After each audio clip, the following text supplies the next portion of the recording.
A lot of fun things happening. Welcome to the September 12th, 2023 special city council meeting. First, I'll take roll call of a council. You'll see we're a little bit low on numbers today, but we do have a quorum. All council members are present with the exception of Vice Chair Ritchie, Councilmember Lopez, and Councilmember Nadolski. They've been excused this evening. But that doesn't mean that our program is not very special. We really want to acknowledge, first of all, there's some really special guests in the audience. First of all, we have Brian Scatty, who's getting recognized this evening from the Planning Commission, but we also have, I have a list here of all the folks that are here. Rick Southwick, Jenny Sandow, Kathy Blaisdell, David Graff, and Mandy Shale, and especially welcome to Greg Montgomery, who's hiding back there. I saw you in the hall, and I'm like, wait a minute, where is he? He's hiding. Thank you all so much for coming on this special occasion. We really appreciate your service, of course, and then also appreciate you being here for this evening. So I'm going to go ahead and hand the mic over to Councilmember Heyer. He's going to kind of do run of show for our special opening ceremony this evening. Thank you, Chair. In honor of Constitution Month, which is September, and Constitution Day, which is September 17th, this Sunday, we have invited the Hill Air Force Base Honor Guard for a flag ceremony. So if you would all stand for the arrival of the colors.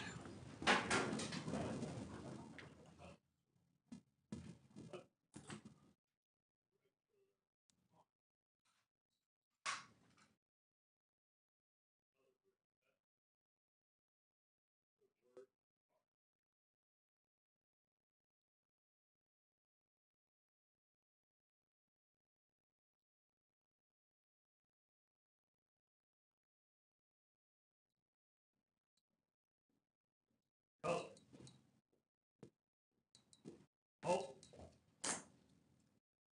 Present. Pause.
Councilmember Blair will lead us in the pledge. I pledge allegiance to the flag of the United States of America and to the republic for which it stands, one nation, under God, indivisible, with liberty and justice for all.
You may be seated.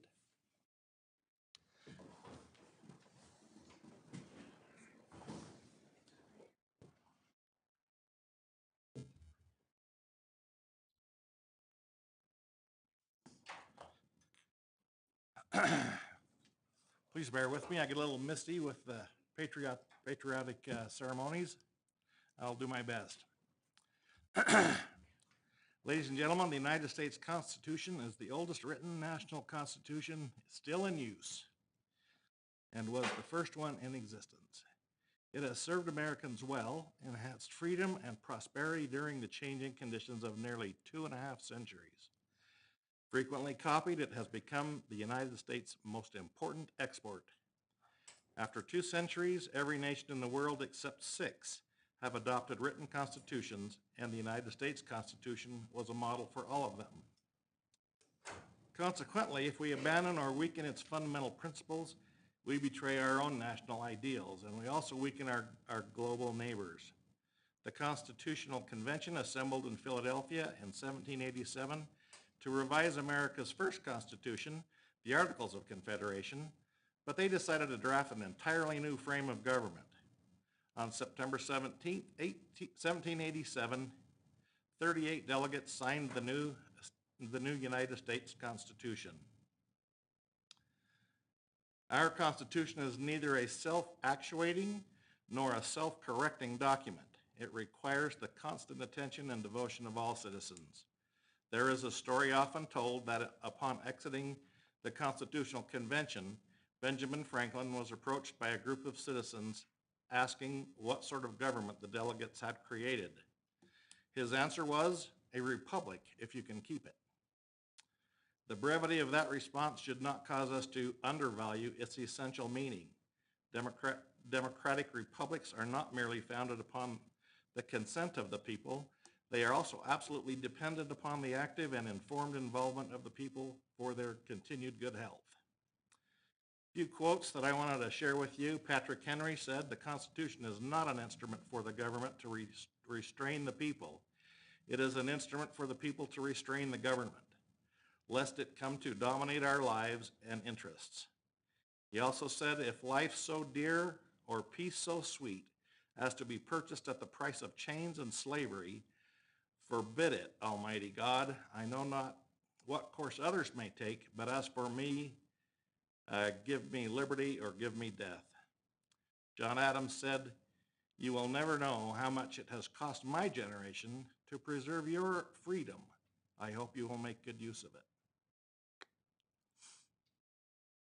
To all of my colleagues that have sworn an oath to obey and protect and defend, the Constitution of the United States and the Constitution of the State of Utah, may I challenge each of us to read them and understand what they mean, lest our oath be hollow.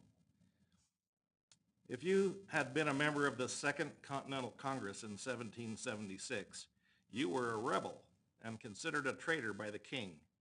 You knew that a reward had been posted for the capture of certain prominent rebel leaders, and the largest British armada ever assembled was just outside New York Harbor. Affixing your name to the document meant that you pledged your life, your fortune, and your sacred honor to the cause of freedom. Interesting fact, if you go to the website www.archives.gov, you can put your signature on the Declaration of Independence and Constitution. I've done that, and it is a powerful experience. Thank you.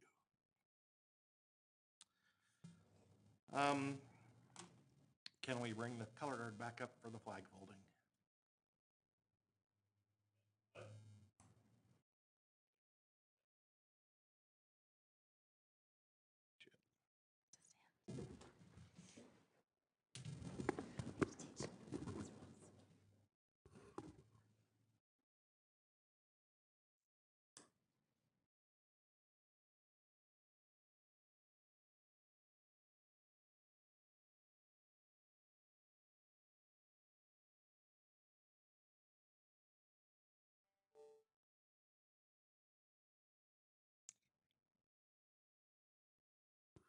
For more than 200 years, the American flag has been the symbol of our nation's unity as well as a source of pride and inspiration for millions of citizens.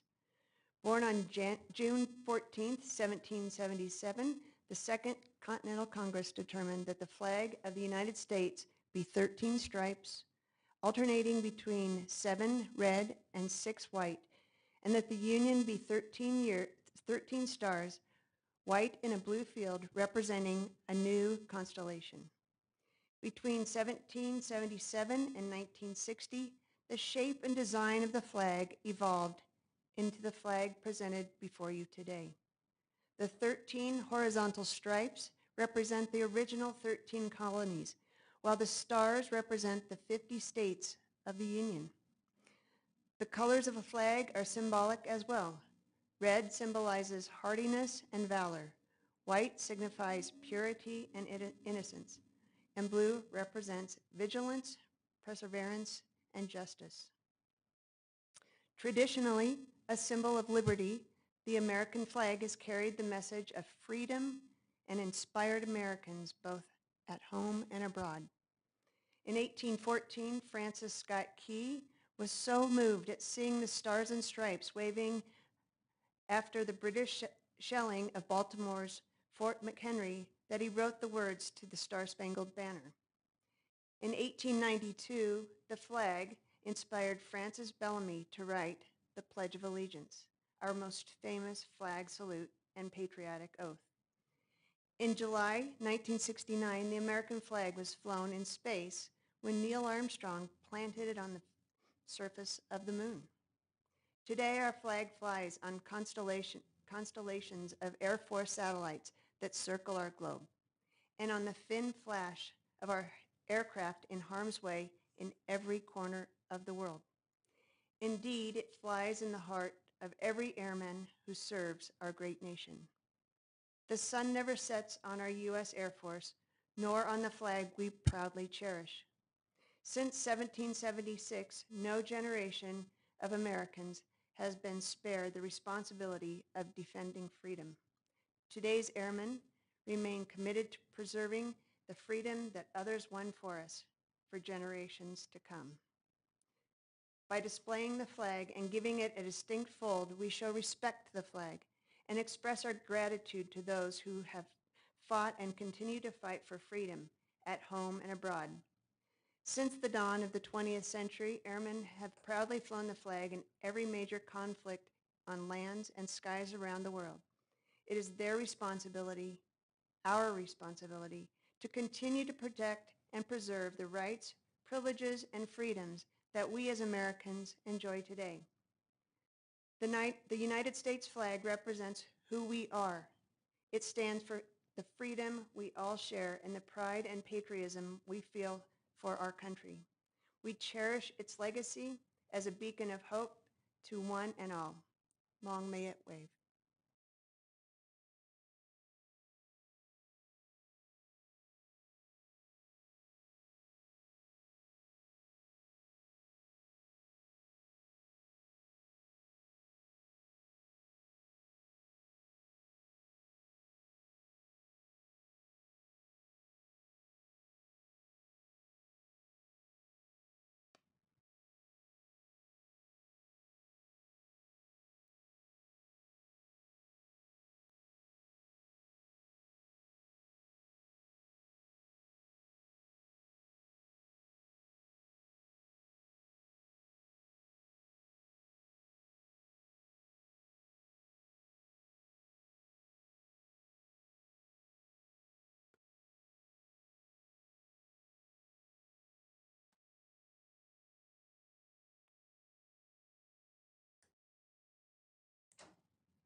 Please be seated. I'd like to give a special thanks to the Hill Air Force Base Honor Guard for this special tribute that they've provided for us today. And that's quite a neat thing, Mayor, to be able to receive that. now I'm glad I have the box of tissues. I agree. What a great honor, and we'll find a place to display all of these items, and it's a great reminder of the sacrifices that have been made and the commitment we have to liberty and freedom and the things that make this an amazing nation. So that was very emotional for me as well. Thank you very much for organizing this, and we'll find a good place for the city to enjoy this and for everybody to recognize what all this means. So thank you. Thank you so much for everybody in participating in that and the staff for helping to make that happen. And of course to the Hill Air Force Base Honor Guard. That's fantastic. And it's kind of apropos, especially thinking about all the ceremonies and remembrances yesterday on September 11th. I know we were kind of talking about that in the work session, that it's important to remember that date, and there's a great activity, right? I don't know if any of you have gone to the tour where you can see that. Did you go there this year? I didn't go this year. I didn't go this year. I think it's still got a day or two, though. A day or two. I'll look up the information until at the end. I'll look it up because that's a wonderful event as well. I also wanted to provide, first of all, I wanted to welcome, I saw former Planning Commissioner Angel Castillo come in the room. Before Angel, we had welcomed all the other planning commissioners that are here this evening. So welcome to you and thank you for your service in that role. I also just wanted to acknowledge that we just had a big primary in Ogden City for mayor and a couple of council seats, and I just honor and respect everybody that ran for office. I certainly have been in your place at one time and know how tough that can be, and it's ongoing for many people as well, but I appreciate and honor everyone that ran for the office, and good luck to those that are left in the race. I think you're up next again, Councilmember Heyer, with our special recognition. Would you like to read that for Brian? I would. Thank you very much. This is a recognition honoring by the Ogden City Council and Mayor to proudly recognize Brian Scatty for providing invaluable contributions to the Ogden community. Over the course of several decades, Brian Scatty has made a lasting impact on Ogden City through his dedicated service. His remarkable 27-year tenure on the Planning Commission stands as a testament to his steadfast commitment to the city's growth and development.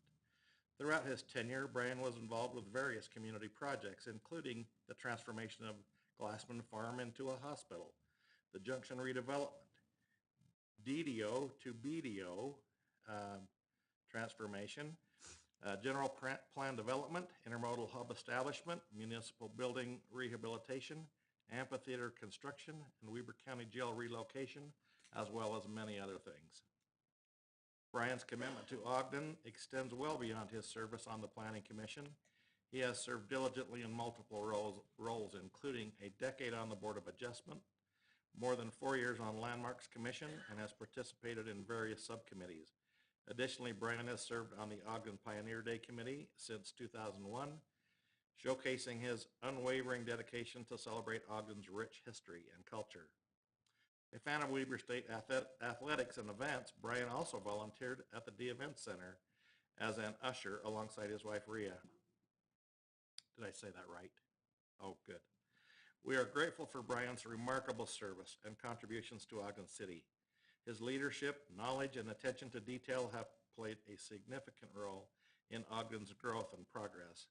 Brian's legacy in Ogden is a testament to his exceptional work ethic, expertise, and passion for improving the lives of its residents. This resolution is presented this day, the 12th of September, 2023. And I got a lot more to say about Brian when we can, but let's... Okay. Come on up, Brian, and bring your family. Bring your wife. We'll get a picture, and if you want the other planning commissioners in a picture as well, they're welcome to come up for a picture with you. 27 years, they're almost family members. I don't think you're done, though. I don't think it's in you. You can go down the line and shake our hands, and then we'll do a photo. Thank you. Thank you so much for your service. Thank you. Thank you for all of your Wednesday nights that you had somebody out of the house. Thank you for your service. I'll watch it.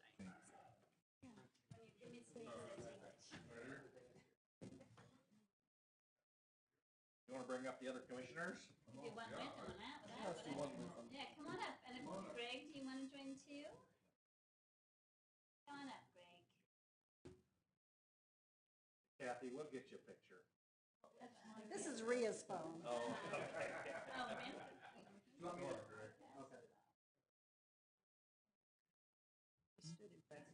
Yeah, exactly. Hey, Bart, don't give him bunny ears. All right, everybody's looking here. 1, 2, 3. 1, 2, 3. Good, thank you so much. Did you want a picture? Or we're gonna send them. Did you? Would you like to say anything? Yeah, we got to hear from you a little bit. If you'd like And to then say I'm some gonna words. roast you a little. I'm a man of short words. Well, go do your short words in the mic.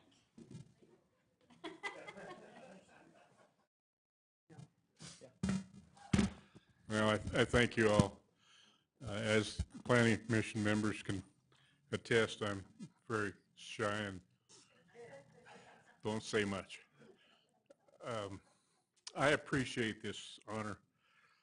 It really is something that each and many other members of our community have done similar things, and we appreciate them. I appreciate having learned from the current planning commission members and former commission members. I've served with many and learned much from many, and the staff and the former staff and the current staff, planners, we've gone through a lot, and we've had some great help and assistance in the planning commission area. So my words would be just thanks to those who have taught me and given me an opportunity to serve. Thank you. Thank you.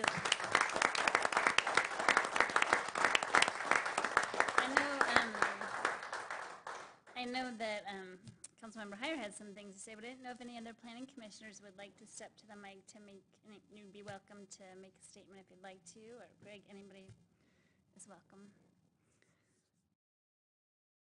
Going. And I was shy, Come on, yeah. Kathy. Here comes Greg, he's gonna do it. Welcome back, Greg, it's so good to see you. You look a little bit less, you know, Yeah, this is you look a not little the bit more normal, relaxed. this yeah. is not the normal shirt I Yeah. used to wear. Yeah, you look a little bit more relaxed. And this is actually more formal than I wear nowadays. Awesome. But, you know, I once I heard about this for Brian, I thought I've got to be here. I mean, there's no one that I'm aware of who has served more dedicated to the community as a volunteer for so many years, serving because he cares about the community, cares about where he lives. And he wants to make sure things are done right, that things are looked at. And we always had a little joke among the staff that, will your report pass the Brian Scatty test? Do you really have it accurate and correct? Because if not, he will call you out on it. Brian was very dedicated and wanted to make sure he understood all things that are taking place, which is a very admirable quality, something that I think is we talk about with other planning commissioners. They look to Brian as, how do you do that? How do you understand that? How can you pick that out? And many times Brian has done some training for them to understand those things. But I can't think of a better award to honor Brian for his years of service. And Rhea, the background there because of him sound, well, maybe she didn't mind him going out the door each time, but Maybe, I don't know. we'll find She's not out. saying, yeah. We'll find out later on. But again, I think this is a wonderful honor for Brian, and I'm glad that the council chose to do this for him, and appreciate that. Thank you. Thank you. Thanks, Greg. Come on up.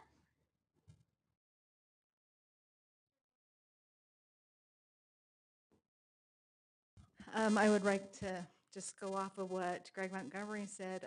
He's got a wealth of knowledge that we would love to clone in his head, because he just can see things that we're like, oh, that is a good point, but we didn't see it ourselves. So we are going to miss him. He is still a citizen of Ogden, though, so he can call anytime he wants during Planning Commission meetings and tell us what he thinks, and we would appreciate that. So we are going to miss Brian, but he's been a huge asset to Ogden. Does he have a special red phone or something? I'll give him my number. Okay.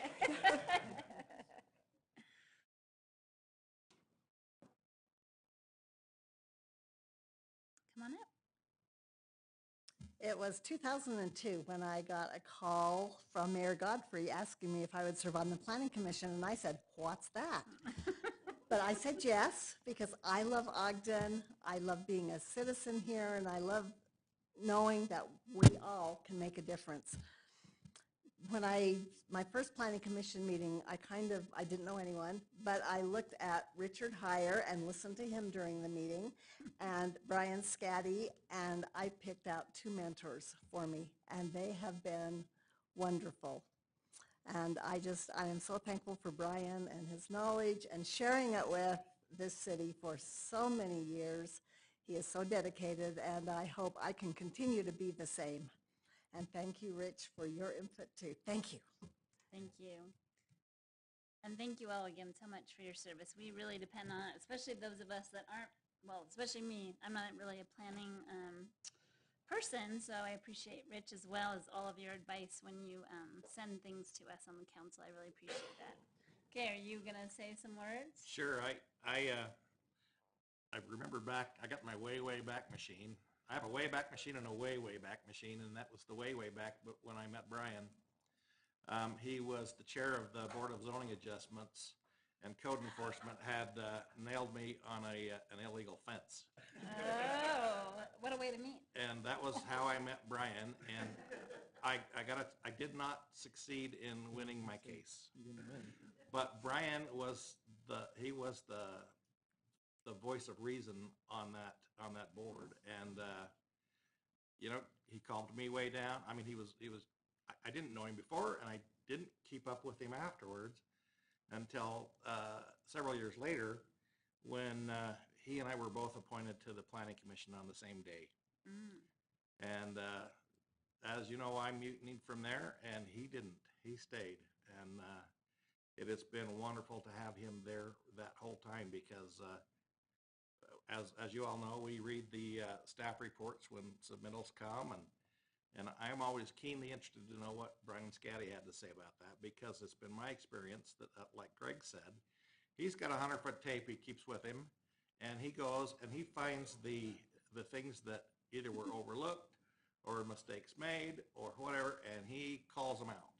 And I, as a planning commissioner, relied a lot on Brian. I hope we can find someone that will do that in his place, because he saved a lot of things for the city that otherwise would have maybe gone overlooked and been problematic going forward. But it is my pleasure to call him a friend after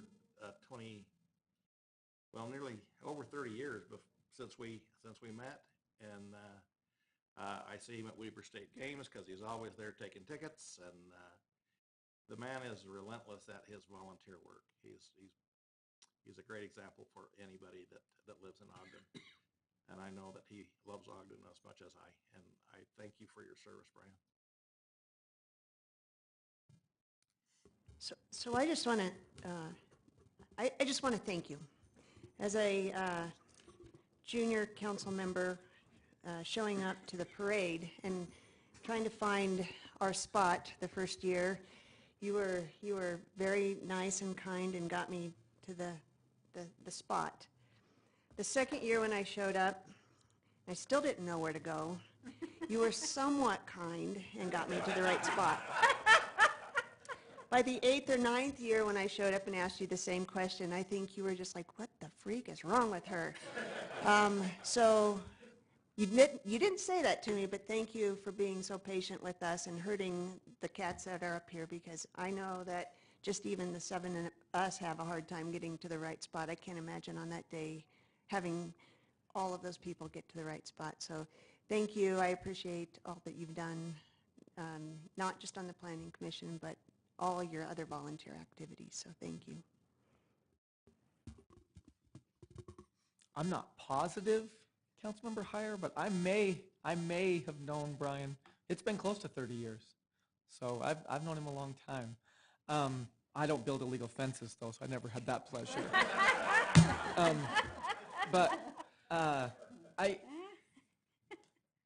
It's been a very great experience for me to have these last couple months and get to go and meet different residents throughout the city and get to talk about Ogden City. And one of the things that I've talked about in the past is that one of the highlights of this position is getting to meet people that do so much for our city and do it behind the scenes, do it quietly, just because they want to make a difference in the community they live in.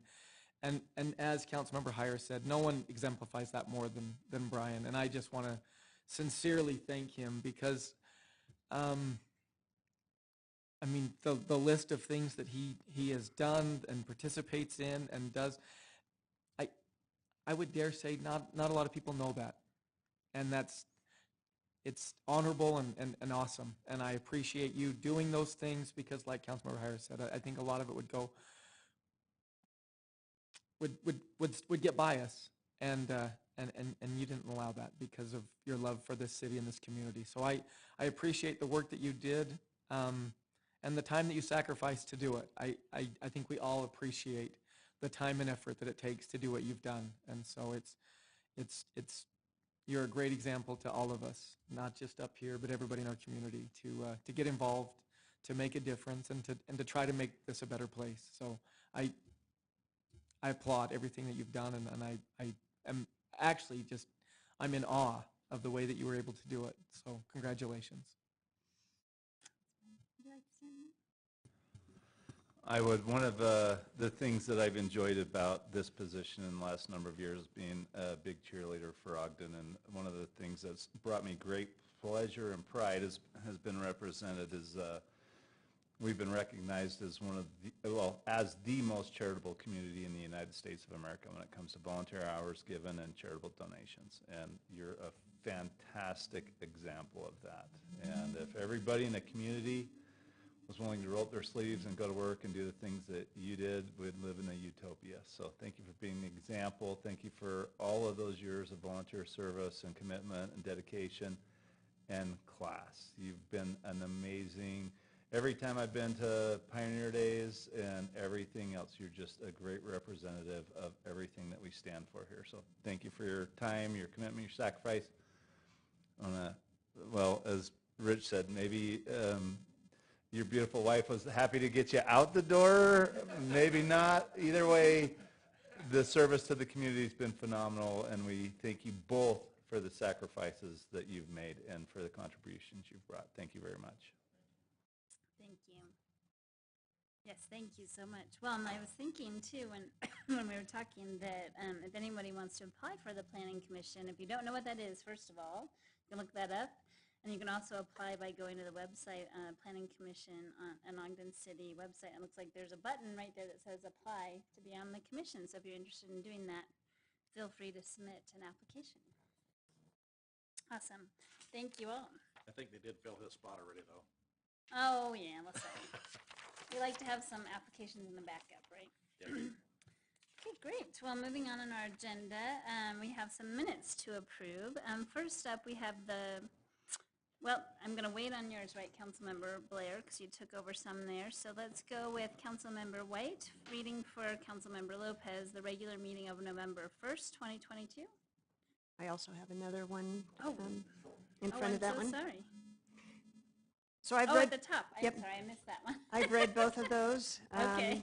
at the regular meeting of 2022 and December 6th Yes. of 2022. And also I've read the regular meeting of November 1st, 2022. Whew. And they are correct. That was a lot of twos, but thank you so much for noticing that. I'm sorry. Regular meeting of December 6th, 2022, Councilmember Heyer. Yes, Chair, I have reviewed those and found them to be accurate to the best of my recollection. Awesome. And finally, we have the special meeting of October 11th, 2022, the work session of September 20th, 2022, joint work session of November 1st, 2022, and the special meeting of December 6th, 2022. That is all, Councilmember Blair. Yes, thank you, Chair. I have reviewed those minutes and found them to be accurate, and I would make a motion that we approve the minutes. I'll second. We have a motion by Councilmember Blair, a second by Councilmember Heyer. All in favor? Aye. Any opposed? Thank you, and thanks for reading all those minutes. Okay, up next, we do have a report from the Planning Commission, the proposed Union Station Campus Master Plan Development Framework. Just want to make sure to let those that are here in attendance for that item that we are going to do the presentation this evening, receive public input, but we do plan on tabling this item to a date certain, which we believe will be the 26th. Due to the fact that we didn't have an ordinance or resolution at the time to read before we are taking this, but we did notice it, so we want to make sure to go ahead and go through the presentation and then take your input and make sure that we get all that taken care of this evening. So we'll welcome Brandon. Sorry. Too many Brians on the schedule today. Sorry. A lot of Brandons that work for Ogden too as well, so, all right, We like Brandons. I guess so. Thank you, Madam Chair and Council.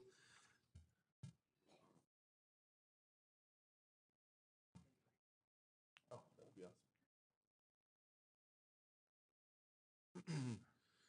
awesome. So as was spoken before, so I'll go through the presentation to let everyone know what the development framework includes. So the proposal is to adopt the Ogden Union Station Campus Master Plan Development Framework.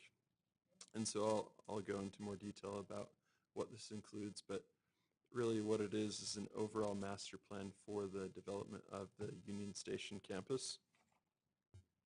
The area that is included in this master plan is the property that's just west of Wall Avenue, between Wall Avenue and the Front Runner Rail, and it goes from 22nd Street down to 27th Street. So that area is included in the Union Station Development Framework Plan that's highlighted.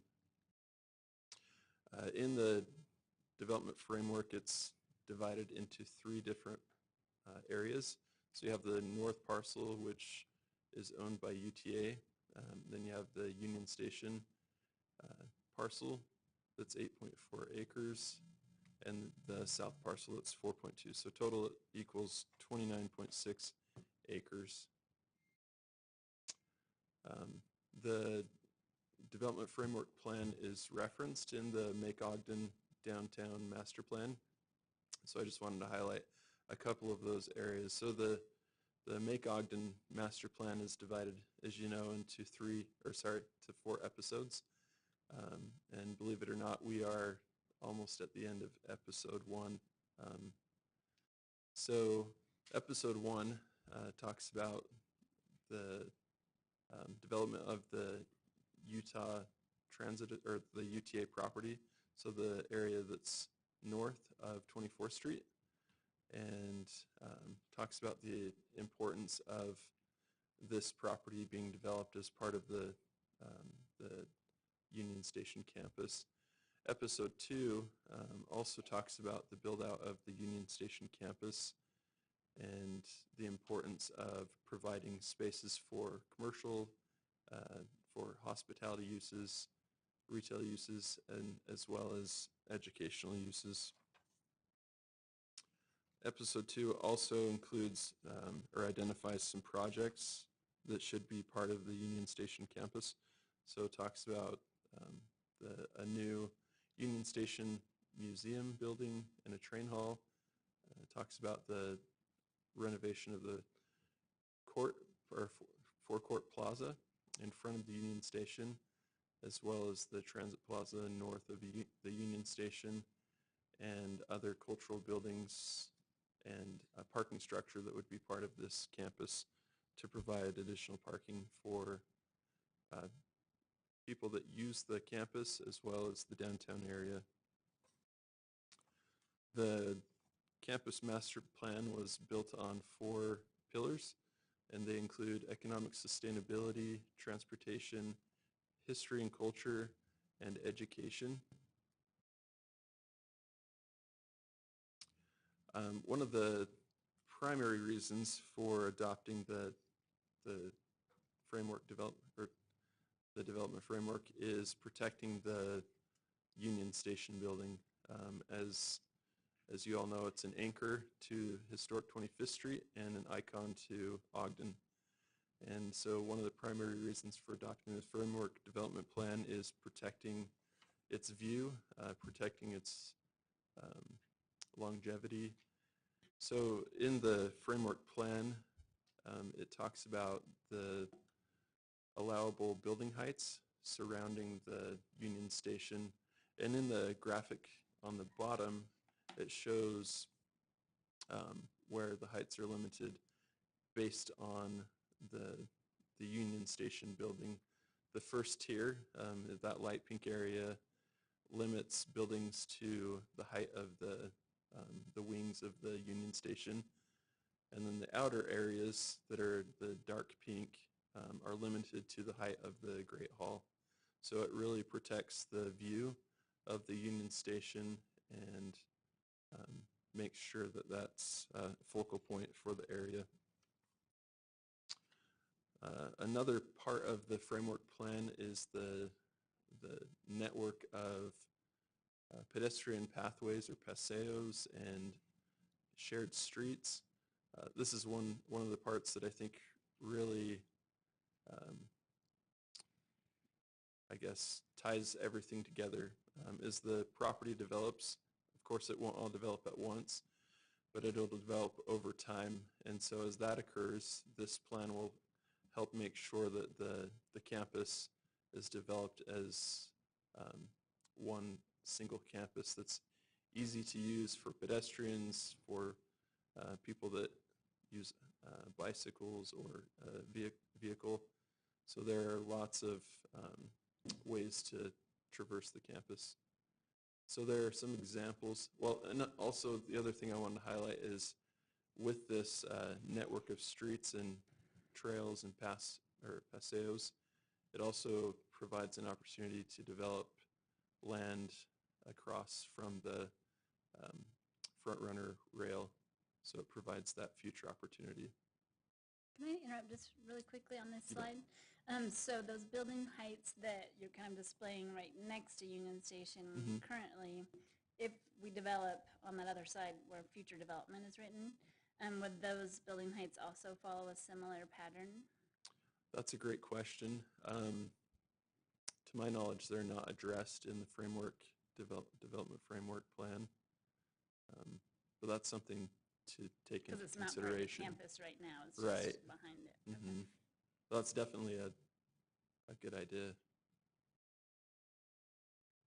So this is an example of the shared street. So if you look to the top right, you can kind of see where it is located on the campus. So this shared street would allow for people that are using bikes or walking or even have a vehicle to share this street.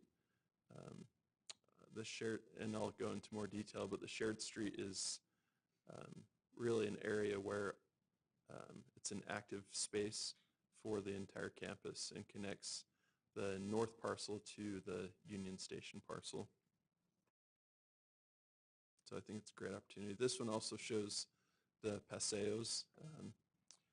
And again, on the top right, it shows the different areas where the paseos would be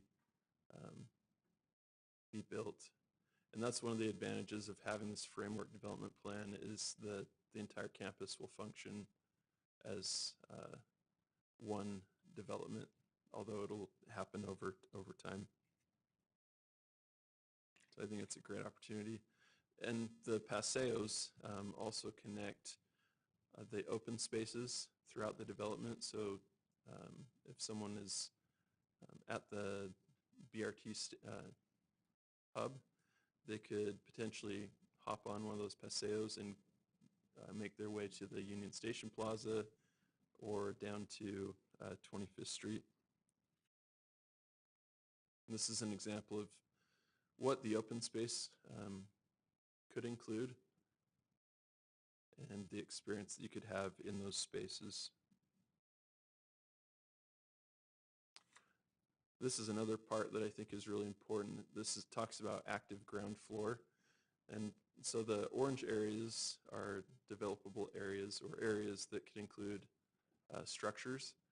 And the magenta or pink color shows the areas or frontages of the buildings that should be considered for active ground floor uses. And so those are uses that would promote or encourage people to walk. They would be able to spend time there and receive the services that they're looking for throughout that development. So it really gives vitality to the area. Do you mind just going back to that slide really fast? You bet. I just have a quick question. On the upper right diagram, the fronts of all the buildings on Wall Avenue, I guess they're on the north side, they don't have the pink? I'll go back to this. Oh yeah, one. perfect, that's better, yeah. Thank you. Okay, yep. That's a planner for you, you got it. Anyway, but why aren't those all pink facing Wall Avenue? Yes, okay, good question. So let me grab the laser pointer. So right this over there. area right here is called the shared, or is a shared street. So this would actually be considered the primary street on this portion of the project. Because of the activities, the activity area would be higher in this area as opposed to this portion of Wall Avenue. And it also is based on the open space. So you have an open space in this location here, and then you also have an open space area here. So these are high pedestrian areas, but that's why it changes as you go past 24th Street. These are, you'd probably have less pedestrian activity in these areas, but along the shared street, this would be your high activity area. So that's the reasoning behind that. Would you be precluded from having No, absolutely retail not. there? Okay. These areas would just be encouraged before the frontages along Wall Avenue. I'm just curious because right across the street there's some retail establishments, so I just want to make sure, kind of keeping that in mind. Yeah, definitely. Good question.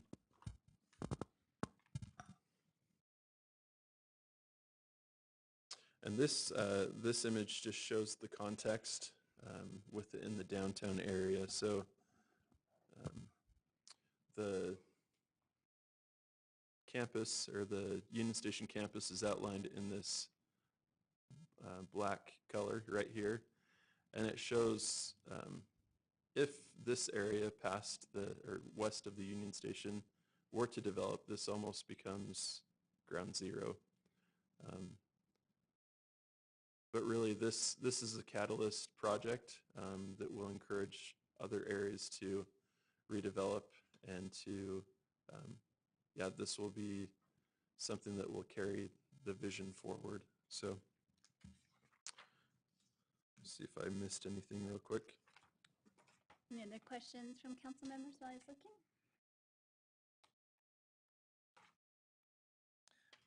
I do have a Please. kind of a question. Go ahead. Okay. You know, when you talked about these episodes, they're very much likely to go several decades into the future, right? It's not going to happen within 10 years or... Yeah, let me go back to the episode. So the Make Ogden plan is made up of these 4 episodes, and then it has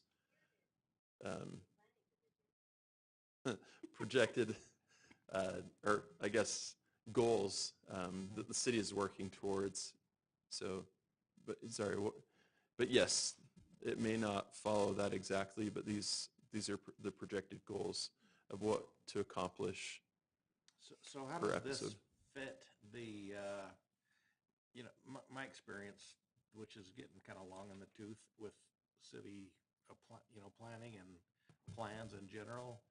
you know, our master plan, you know, once they get about 20 years old, they get a little stale and, you know, need a little jump start or maybe a whole new redress. And Yeah. this is going to be, you know, into that 20-year time frame. Oh, right. I mean, how are you going to keep this thing fresh? Is that, maybe that's the right question. Yeah, I mean, at least with general plans, the ideal update is every 10 years. And so this is not restricting the Make Ogden plan from being updated. And typically, the timeline for a general plan is 30 years. So that's normal to have this type of timeline, but usually they are updated more often than that. So it gives you a projection and a goal to work towards, but typically they're updated more often than every 20 or 30 years. Okay, thank you. Yeah, you bet. Any other questions?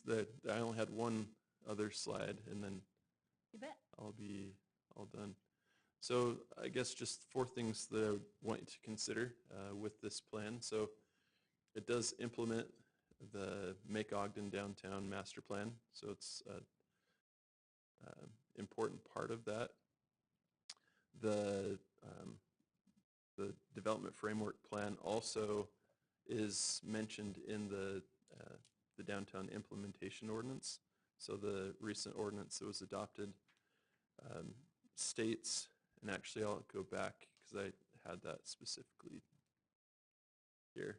So it states in the Downtown Implementation Ordinance that because this area is zoned CMU, there are some specific regulations for the campus.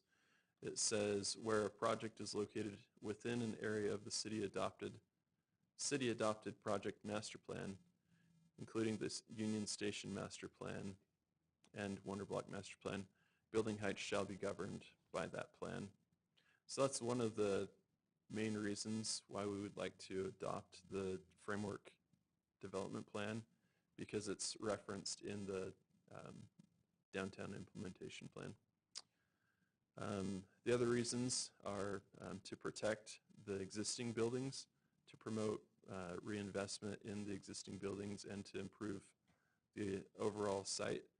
And then lastly, to encourage the revitalization of the downtown. We feel like the Union Station campus is an area that should be a priority and a focus, and we want it to be the best it can be. So that's all I have.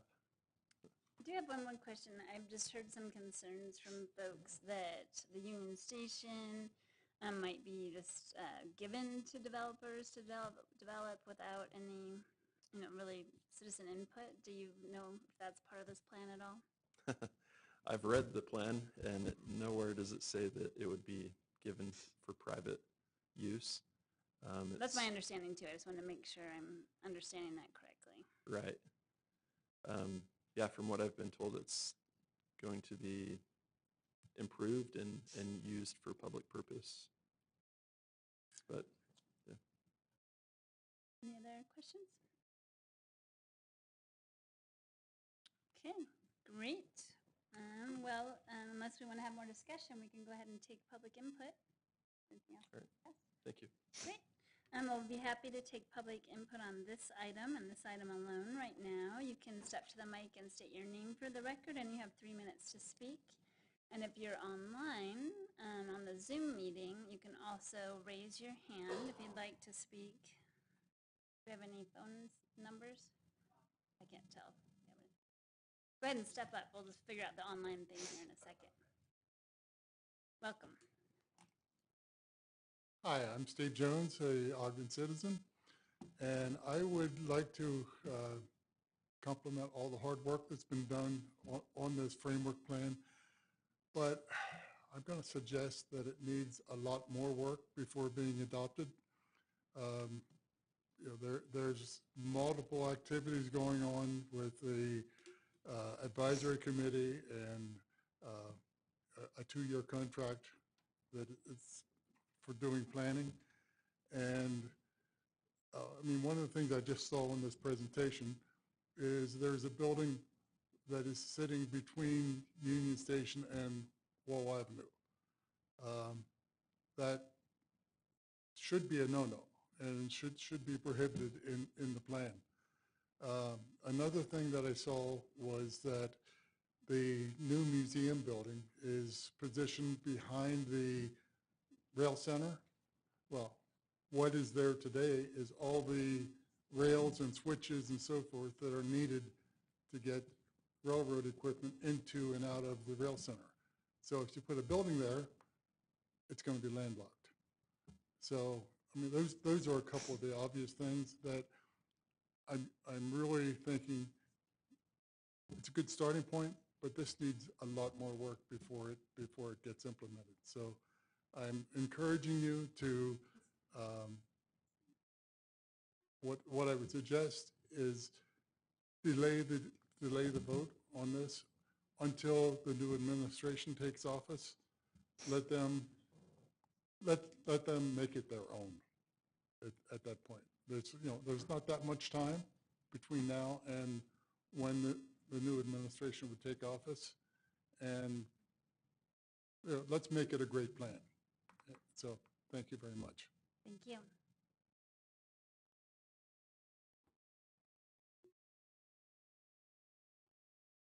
Hi, Travis Pate. I had a couple concerns that basically it talked about economic sustainability, and then the dynamic in here does not say that it prohibits any land sales, and so I think that it needs to just be like BDO. That's been a revenue stream for us, and because we haven't sold the property. The junction is the same way, revenue stream because we haven't sold the property out from under us. And then we also have, as a landlord, a lot more latitude and basically just and say so on the properties when we have ownership. As soon as we surrender ownership, we surrender our rights to it. It's now, quote, an allowable use. I draw your attention to Slackwater, as great a development and investment as that is. I simply said a revolving loan fund that we should have gone to them, engineered the building to have a second and third floor capability, and then should they build it, they pay us back for whatever that cost differential was. But nope, Blackwater Pizza, an allowed use, and yet we're trying to get the whole Make Ogden plan and do higher densities, and yet we build a one-level suburban shopping restaurant center right in the heart of the downtown. So we've just lost that. We lose that ability because it's now an allowable use. And so unless in the ordinance it says no sale of any of the property, they're going to push it. And unless it says frontages on Wall Avenue, they're going to push it. We had a thing called the Ogden City Mall, had no frontages. And yet now you look at Layton Hills Mall and Newgate Mall and some of the others, and they have frontages built to the outside because that whole inward-facing thing was already lost in the 80s. And in the 70s when we said, oh, fluorescent lighting, D Elementary, which you guys approved and tore down, inward-facing. And so I think that's one of my biggest concerns is that dynamic. Unless it's written in, sky's the limit for them pushing back and not doing what you want. As far as the western exposure also, Salt Lake has it for a good portion of their downtown. I think we need it for a portion of our downtown too. So that needs to be written into the ordinance at those heights limits. And as Mr. Jones said, that building should not be in front of the Browning Center or in front of the Browning Theater. There should be a degree. And then I think also we need to consult with Salt Lake City, the State Historic Preservation Office, the Preservation Utah. We need to say, hey, what is the best way to protect this? And particularly talking with Salt Lake City to say, what are the pros and cons and how effective is Gateway? Because they've taken all their property around a particular historic station and encompassed it and redeveloped it. But what mistakes are made? How do we fix that so we don't perpetuate those same errors? And then the same thing, if this is, so to speak, the center point of our downtown, so to speak, our temple of worship, we have worldwide attention, and Mayor, and good compliment for the sesquicentennial. Tremendous amount of work, and yet no clearinghouse that says, send us all that information. How would you help us as a world? Thank you. Thanks, and I Travis. did send you guys this, so it's Yeah, I in there. saw that coming. I haven't had a chance to read it. Sorry, I'm doing double duty here, so there we go. I gotta reset. Come on up. I'm Teresa Thank you. Holmes, Ogden I'm happy to do resident, And what I'm thinking of is we do have the centennial coming up. And what are we going to do with the campus being a big mess? And if they start smothering Union Station with a bunch of apartments and crap, I mean, I don't get it. I don't see why anybody would go for it. This is a special place, you know, and I don't think the developers understand it. I mean, criminy, I spent 21 years there. Of course, you guys have heard that before. But, I mean, where get the trains in and out on that, by the Eccles Well Center, that needs to be taken into a huge consideration. We have trains there that are, I mean, really, really valuable. We have I mean, I could go through them. I've given tours on enough of them. But we have to be able to get trains in and out. And also, when the big boy comes through town, we need to have that water pipe there to pump in for the, you know, different celebrations. And I don't even know if they still even have that working. I'm pretty upset. I mean, the mixed use thing and everything, I mean, who's going to stop them from doing anything?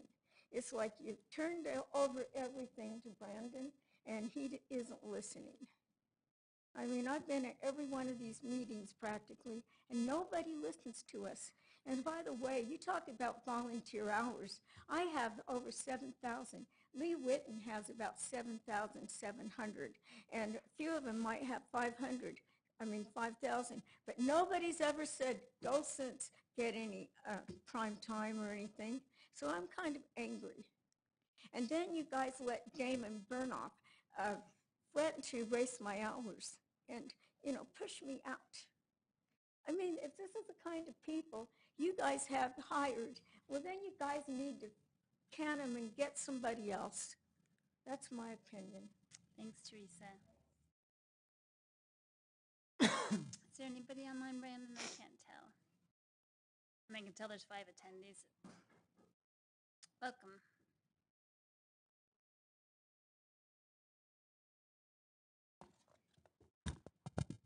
Angel Castillo, Ogden resident.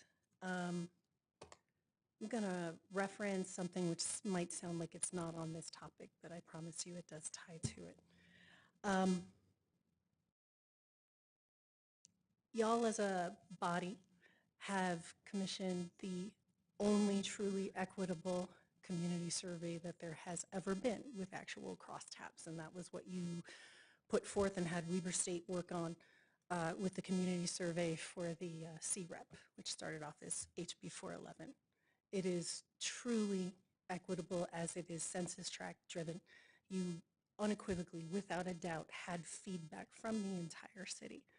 One of the problems that I have going to these meetings is that when we have design gatherings or charrettes for the public, that we see the same people, the exact same people. And I have challenges with some of the data that we have and the fact that it didn't hold to the standard that y'all had put forth for CREP, making sure that it was equitable and that it wasn't just the same group of people influencing the direction, because you all govern for all of Ogden, unless you're on a specific, this is my district, and then you should be advocating for those people's needs. And Chair Chaburka, the district that you oversee, tends to be the most unheard section in our entire city because they have different obligations to be met prior to going to things in the middle of the day or at the end of the day if they're working jobs. So I too echo that this is something that should be held for the next administration. And I agree with some of the other folks that are saying that we need guardrails on these things. Just because we said that they're not going to sell it. You have no idea what people are going to do in the future. You have no idea what the market holds, and a lot has changed since 2020. I'd like to lift up the fact that when the YMCA was going to be building the Marshall White Center and I met with their president, they were like, well, we're not going to do anything until we do another survey, because that data is 3 years old. Your data is at least 3 years old, and a lot has happened with commercial usage and the way people use space since 2020. I 100% support the Make Ogden plan. I have, when I was flown out to the National Gathering for Strong Towns, I actually spoke with Joe Minicozy, and I have his cell phone number. And he encourages you all to look at what you're doing with regards to denying infrastructure to accelerate density. Although while density is a good thing, it should never happen at the expense of infrastructure. Thank you. Any other comments here? Come on up. Hello, my name is Linda Sanchez. One of the things that I would also like it tabled till the next administration. One of the concerns that I do have is the height around the Union Station. And then when I was reviewing this, it has the Union Station master plan, the Wonderbach master plan, which you guys all admit that it's like, which master plan are we talking? This master plan, this master plan? So when you look at the diagrams on the slides or on the stuff that you send out, I would encourage that you overlap, like with different colors. Like the Union master plan is yellow, so that you can distinguish what is what plan, because it gets very, it's not very transparent, and it gets kind of hard to follow sometimes, because I'm like, okay, well, I thought that we were talking about a different master plan, but if it was all on one slide with different colors, that may help a little bit to understand what is what. The other thing that I encourage you to do when you guys do it is when you have a slide, it's like informed consent, right? I feel like you should say, you want to adopt this because why? And bullet points. And why would you not? Like, what is the benefit to the city? What is the benefit to the citizens? And if there's any financial differences. Just so that it's like, not wordy, just bullet points, and so that it's just yes and no. So that it would help people to kind of be able to visualize, because a lot of people are visualized. I mean, some people read better, and that they can totally like create this whole reality.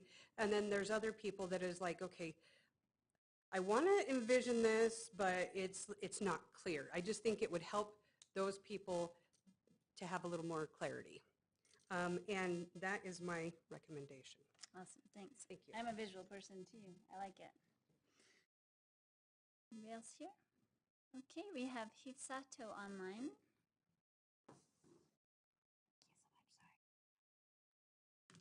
Hello, Heath Sato, Ogden resident.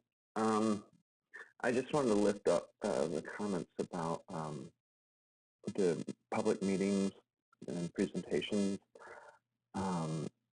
if they could be done in such a way that we get better representation there. I mean, we weren't able to make the last one because they scheduled the same day as a long scheduled mayoral debate, and my friends that did go said there were like 5 people there, and the same people they see each time. So I would really like to see better outreach and go to the communities rather than just, I don't know what the better way is. It's not my purview, but I would like to see more involvement in that regard. And I'd also like to lift up the comment about investing our money without more current data. Keith, I'm having a little trouble hearing you. Can you hear me? I'm sorry. Yeah, you're just a little muffled. You can have more time, but I'm having a hard time hearing No, that's fine. I just want to lift up that we shouldn't be investing our money without more current data, those comments to that effect, and researching our water use better. Our infrastructure is so leaky, and we've been told that a lot of this development will happen with a ton of TIF, and we're going to get deeper and deeper into issues with our infrastructure failing if we don't have the developments that are going in supporting those. Thanks for your time. Thank you. Okay, great. And then, so we have several questions here. There's a couple, I think, if you're willing to answer them, Brian. I don't remember on the drawing the building in front of the Union Station. I guess the first thing to say is these are just conceptual ideas. Nothing's been solidified, and everything that would happen on the campus, as far as I'm understanding, would come back to the council, planning commission, council, Yeah, come back so- through the regular processes. So Yeah, there's a reason it's called framework. Okay. So it is, I mean, the goal is to assure that the campus has an overall master plan, but each specific area would more than likely have a master plan with a development agreement that is signed by the developer, so that what they're proposing would be built. So this is really an through overall. staff and through the planning commission and through the city Right. council for each one of those items, right? Mhm. So the area that they were talking about. Okay, now I see you it. see Yeah. it? Yeah. So it is in front of that. I don't know if if it's called the annexation. An annex, is that what you said? Yeah. So that's the area that's being discussed. So the main portion of the building with the Great Hall and the wings, those would be, the view of those would be, there would be nothing in front of those. And it says that, let's see, I think it was here. So it says no vertical development in front of the Great Hall as well as the wings. And then the building, I guess, that is in front of that, the Browning or the annex, is limited to the same height as the height of the wings. Okay. And then I'm just looking to see if there's anything else we can kind of answer.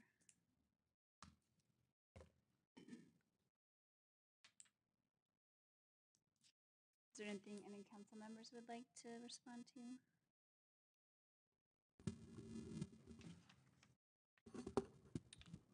No, I just want to mention that in 2022, HB 462 was a legislative bill that went through requiring cities and towns that have front-runner stations and BRT stations to create a plan around their front-runner stations, which includes a moderate income housing plan. And so I think that these kind of frameworks can't wait for the next administration. These kind of frameworks should be happening now, so that we don't end up having a developer come in and build things that we don't want. And so I think we've got kind of this push-pull that I don't think people quite understand around this area, that we have to be looking at and making sure that we protect the area. And so I think that's what you're trying to do with this framework. So it was introduced in, am I right, Mayor, 2022, HB 462, and it has a lot of things in there. It's a really long bill, but the legislature is pushing back on those of us who have front-runner stations, and they want high density around those stations built ASAP. And I think that we can't put our head in the sand any longer. So. Right, and then I think too, I mean, I understand, I made the list of these concerns. I'm one of the representatives on the advisory committee, and I can't remember how many people on that committee, but there's quite a few from very different groups. And so I think that this is an ongoing process. Just because we adopt a framework doesn't necessarily mean that everything's finalized. I mean, in fact, nothing's finalized because the whole planning with the developer group and all of that is still underway, is my understanding of the timeline. But I do definitely agree that I want to do more other kinds of community engagement, which I know is not necessarily all your department, but I think that advisory committee is going to be a big part of that as well. Sharing Yeah, so this is information not back the and final forth. step. Yeah, sharing information back and forth with constituent groups. So I'm certainly open to still talking with people and meeting with people about that and providing the feedback through that advisory group as well. And I know others are too. I saw Charles Trundleman putting a big shout out on social media to say, hey, come and give me your suggestions about this framework or about these different things that are happening with Union Station. And certainly I think we should be visiting with people where they are versus always asking them to come to us. So I agree with that too.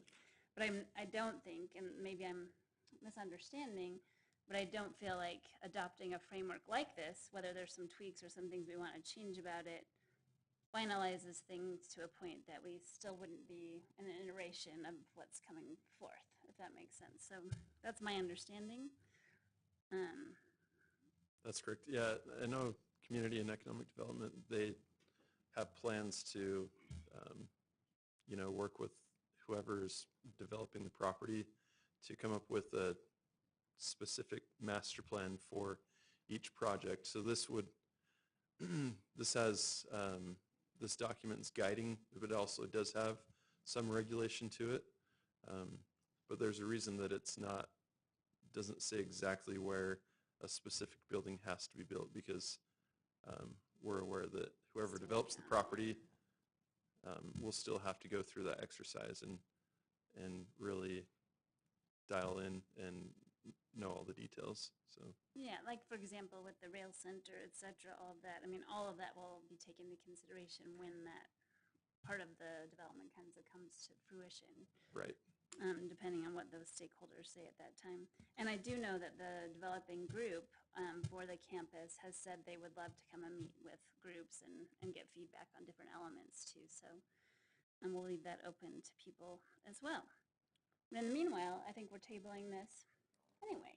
So unless there's any other questions or discussion we'd like to have. Chair, I think I'll take that as a cue. Please. I would make a motion then that we, Excuse me? No, thank you. concerning proposed ordinance 2023-50, that we continue this item to September 26th. Is continue the same thing as table? No, but continue is the right thing, I think. What does isn't it? continue? I don't know what that means. We either have extending or tabling. Well, tabling's to a date certain, so, I guess we could call it a table, huh? yeah, let's just Yeah. call it a Okay. table. I'm like, I don't know what a continue is. Okay, sorry. Okay. Thank you. Tabling, okay. Second. Oh, so sorry. I didn't know if anybody was second. That's So I right. have a motion by Councilmember Heyer, a second by Councilmember White to table this item to September 26th. And this is a voice vote for that? Voice vote, all in favor? Aye. Any opposed? Great, thank you. So we'll table it until then, and then also the other council members will be present as well, so that'd be awesome. Okay, great. Now we're up to public comments. This is an opportunity to address the council regarding any concerns or ideas on any topic, and you can step to the podium and state your name for the record, and you have 3 minutes to speak. Or if you're online, on the Zoom meeting, you can raise your hand. Welcome. Hi. Sorry about that. You Adrian just can't- Ziegler with yeah. Ogden. What just happened, I think, is a travesty, because you had a discussion, you wanted people to stand up and say something, and then you had another discussion, and you wouldn't let people respond to that. That seems to me to be unfair. I don't know, maybe it's just the way that Ogden City does their business, but it just seems to me that there's not enough people saying what they want, because y'all are supposed to represent the citizens of Ogden, not just yourselves. And that's what it seems like to me that's happening. This whole thing is sort of rushing through. We've only got a couple more months that we can probably have a whole different view of what's going on. And I guess I look at it too, that, you're saying that the UTA wants us to do certain things. What is their drop dead date? Is it September? Is it October? Is it November? We've got time. Quit pushing people to make decisions. And you're saying, oh, nothing will, it'll be different when we get ready to do something past the framework. Well, the thing that happens is that people say, oh, well, the city council said we should do this. And they're dependent on you to make the decision. And then you have other citizens that are out here that want to put their 2 cents worth in. So it just looks like to me that we're pushing it too fast. We should be tabling this until we can get something else. I like the idea that this young lady had over here, but I also think maybe we need to have a scale model of what's going on so people can really see. Visually, you're looking at a flat piece of paper, and we're listening to people say that we need to do this, this, and this, and this is what that picture really looks like. We don't know, because some people can't visualize it. And I know the people that have designed this, they understand it from ground on. But the rest of us don't have that privilege. And I just think that we're pushing it too far, and we're pushing it too fast. So anyhow, I just wanted to say that, as well as I apologize. I don't know, again, what the process is in not being able to speak up after you've had this discussion that you just had. But anyhow, thank y'all very much. Thank you.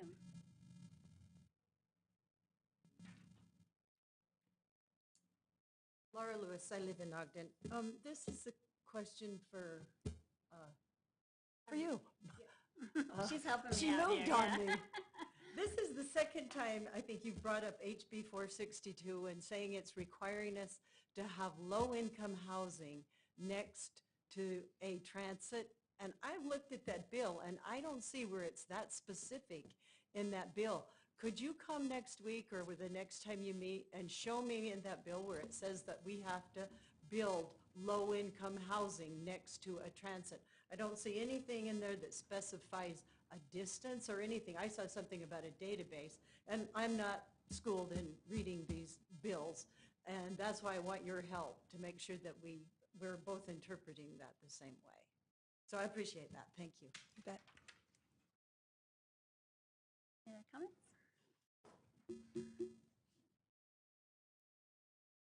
Linda Sanchez. I did want to reach out to you guys. I have been trying to get people to come to the meetings to express themselves, and many people feel like here in Ogden, they're not being heard. It's not worth their time because you don't listen. I just want to remind you, we don't serve you, you serve us. So it is important for you guys to get input. Now, it concerns me because earlier in the work session, Mr. Blair, or Councilmember Blair, I heard you say, if we take input, public input, then if we table it, then we should not have to listen to the people again. Now, that's not word for word what you said. No, it's not. But you said it was discussed that if we spoke tonight, then we would not get a chance to re-speak. Now, there may be things that have changed. I just want to remind you guys make money to represent us. It is important for you to listen. And it is important for you not just to take things and speak for yourselves, okay? The other thing is, it kind of concerns me, Councilmember White. Multiple times, I keep hearing, well, that is what the state wants us to do. I understand you work for the state during the day. I don't. Oh, well, that's what it says on the internet. You work for the city, for your constituents to stand up with the city. So if the state says something that your constituents don't want, it is your obligation. You swore on oath to help the citizens of Ogden, not the state. of Ogden. So please help us, okay? Listen to us. And if there are things that we need to understand a little better, help me understand. Thank you for your time. By the way, also, I listened to that wonderful presentation, and unfortunately I wasn't here.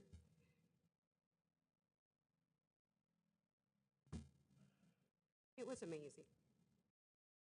Let me tell you, I work with the veterans, and there are so many people that give their lives for us. We take it for granted.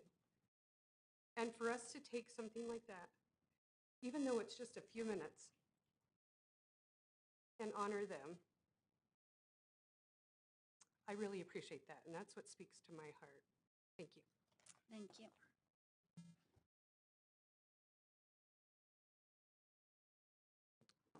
Anybody else here? Okay. Welcome back. Angel Castillo, Ogden resident. I think you may have been confusing the work that Councilmember White does with Wasatch Regional Front with a state agency. It is not a state agency.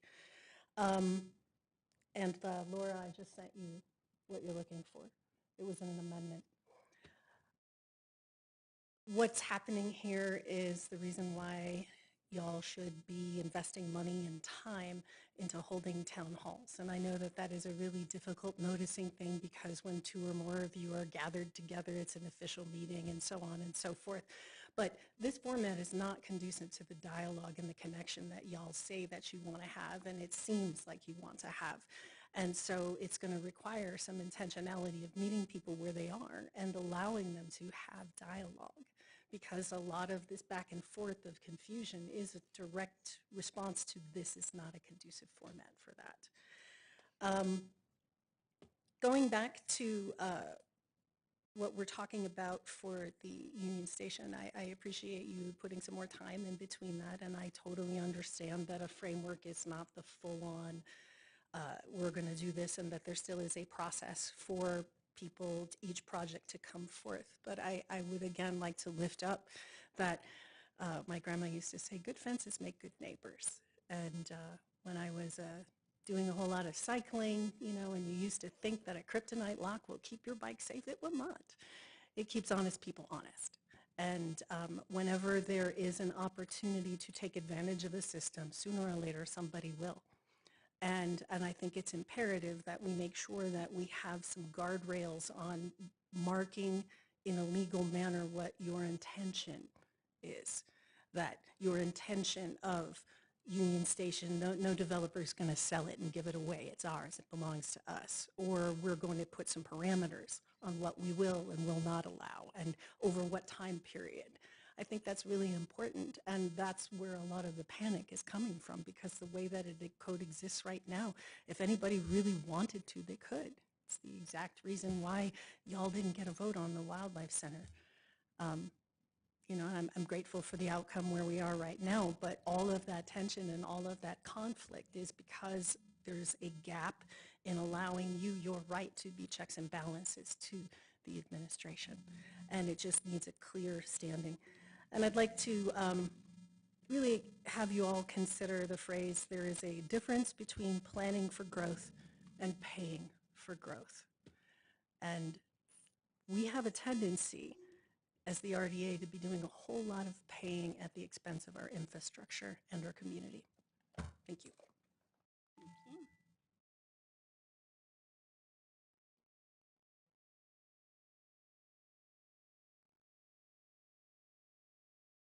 Welcome back. Thank you, Travis Pate. One of the dynamics that I saw was just the approach that I had with our friends from Marriott Slaterville coming in fairly regularly and asking for mud to be taken care of so the mosquitoes are taken care of, and then just kind of the slow process that sometimes it kept having to happen. And I look at the process too, and administration has sat at this end of the desk during the last 7 years as I asked for a streetlight repair. And then one council member spoke up and said, can we check the streetlight repair? And then it was done. You were all at the same meetings too, so I'm trying to figure how are things said, written down, and then not heard or acted upon. I've heard at different times where you guys have challenged administration on things. And they said, oh, well, we certainly could provide that information. And then there's not a follow-up on sometimes those requests for information. And when I challenged the development at BDO, and one of the individuals responsible said, oh, it's a big document. And all of you went, oh, yeah, okay, off the hook. I just think that some of those things, when I said a lot of that infrastructure was the first multiple years of that development, were to go back into that space so that when it could develop, it was all there and ready. And I celebrate what the administration has done in conjunction with our partner there. It's been phenomenal, but there have been where the envelope has been pushed and shadowing of someone's driveway during the winter months so they can't even collect their mail without ice still being there. And yet those are our neighbors. Marriott Slaterville, we're hoping that these farmlands that bring us our farmers market produce stay in business, and yet we wall them off and ignore them as not being good neighbors. And so I also celebrate the noticing to the papers. I think that that's very critical that we notice to the papers, even though we think, oh, it's an archaic form of communication, and two members were up here were ready to just vote it out, and yet fortunately calmer heads prevailed, and those individuals also then said, oh yeah, let's keep this uniform, let's notice the papers. Some of these things that you're left out of loophole, like I said, write it in the ordinance that no property shall be sold. Write it in the ordinance that there shall be frontage on Washington or on Wall Avenue, or we're not going to get it. So in the framework, it can be written. It's not there because we still have plenty of notice time to put those changes in there, or it's not going to happen. 28 cookie cutter homes are put on at 550 24th Street. Townhomes, oh, we've got to gift them this property, and then we have to pay them 6% to put our road in for us. We've got our budgets all across the board. Cut 5%, cut 10%, here's what it is. But we're going to gift a developer 5% to build a road that we could easily put out to bid and save 5%. And so I think we're doing a lot of things backwards. And I think, like I said, it goes from the planning to the mayor, not you. 28 townhomes that don't fit the East Central General Plan. Thank you. Thank you. Okay, online we'll go with Hisato.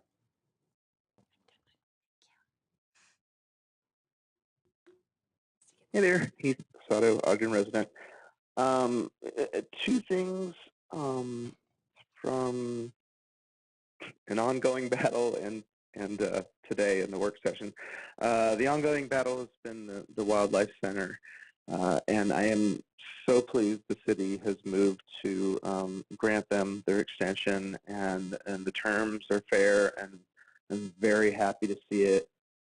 I also know we lost a lot of just effort and sweat and pain and animals that couldn't be treated in the meantime because this was just handled so poorly. But we're there now, and I don't know if it's because certain people recently left or what, but it's awesome, and I'm so happy to see that, and thank you to everyone that has moved the things that need to move to make that happen. I appreciate that. It was also great to see what appears to me a really good developer in the work session today. Showed up in person to speak to you. They spent, I don't know how long, pulling together all those properties themselves, and at the end they're asking for a little bit of the city and DOT land to actually make everything better, like to improve the land that they are getting and doing it on their own dime and doing the hard work to get the HUD money. I really appreciate developers like that, and we can get developers like that if the city works with developers in a better way instead of using a very slim group of insiders that get handed tons of stuff for free. So I'm really appreciating seeing that happen. I think we need to really have a goal of working more in that direction than what was mentioned before, paying for growth instead of planning for growth. Thanks. Thanks. Any other comments? One up. It's true Lisa Holmes, Ogden Oh, resident. wait till you're at the mic because the people online Well, can't you know, hear the thing is, we've got our 100th anniversary coming up next year. So what are we going to do? Tear up everything?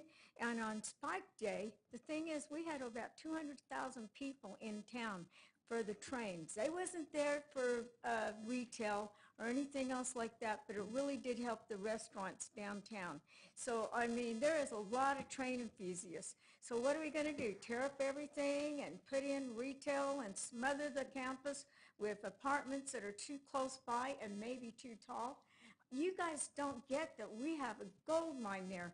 We should be figuring a way to get people from Promontory to Ogden on a train or a bus or something. I mean, we would make so much money. People want this, and yet you're doing it this way. I totally think that we could do better.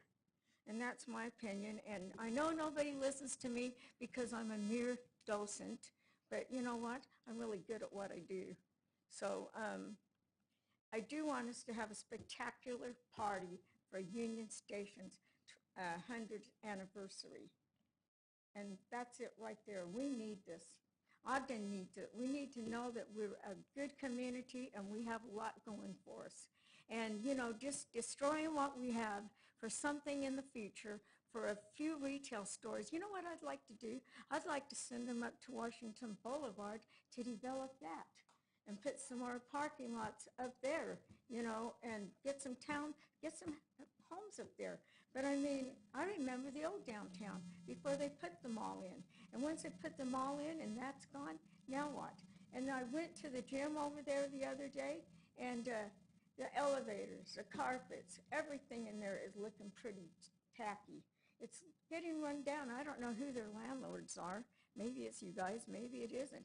But if that's the way the new development ends up, you know, with nobody keeping track of what's going on in there, we're going to have another mess. And besides, I like the museums, and I really not thrilled with his plan, other than if they would put it further away from the station, you know, and keep a live rail back and behind the station just for our trains and our celebrations and for the big boy when it comes to town. And that water spout over there, I hear, may not even be working. That's how we get these steamers to come to town, you know. So there's a lot more to consider than, oh, we need retail space, you know. Frankly, I guess we do, but not at the train station.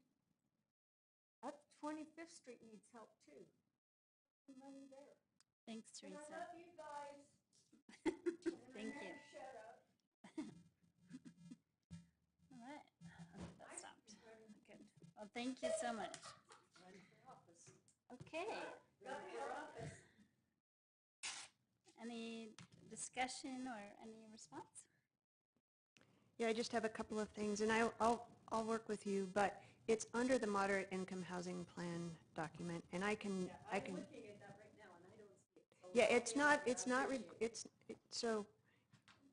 it's not talking about low income housing. It's actually increasing the housing around station areas and increasing the density. And so by putting a framework to the height, helps us make sure that we won't have high-rise apartments around the station area. Right there. Yeah, maybe you all We can finish talk. the conversation I offline. Yeah, I thank also you. want to follow up by saying,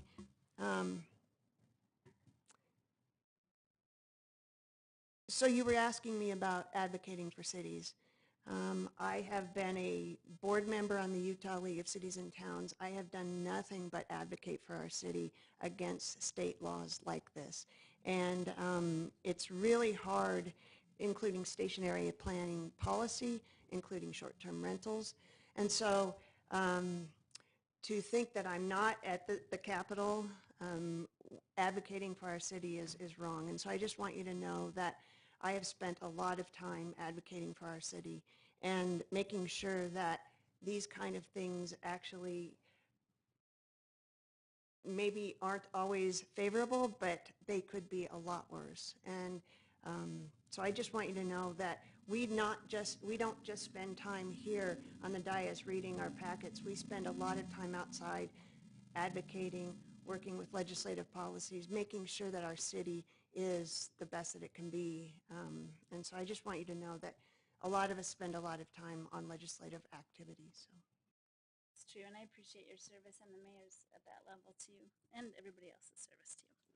Any other comments? Just about the comments, I guess I would say. Because I too, I guess I wanted to make just a comment about the point that I'm not representing the people that I represent. I've got a whole bunch of people that I represent that don't come to meetings, and I go to places where they are and I talk to them. They have my cell phone number. You all have my cell phone number. You can text me, you can call me anytime. I'll have coffee with you. I'll go anywhere. So I've got neighbors. I mean, I do take into consideration all the things that people tell me or their feedback that they have. We're not always going to agree. It just works out that way. And I apologize about that.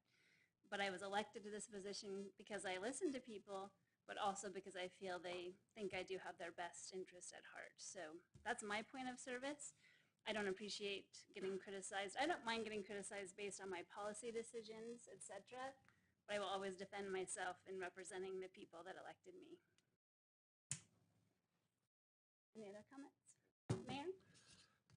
Sure, a couple things, and I would echo Chair Chaburka, what you just said. Right now we have 8 members of the public in here. We represent 90,000 residents in the community. So we do have to listen to a much broader perspective of what's going on. And so sometimes the people you hear from the most are mad about things. The people you hear from the least are happy about things. And that's just kind of the nature of the job sometimes. I do want to give 2 points of clarification on what was said, though. I want to defend our economic development group. They spent years, and a number of the people on this dais went to Denver and looked at what was happening in Denver with their Union Station plan and a number of other things.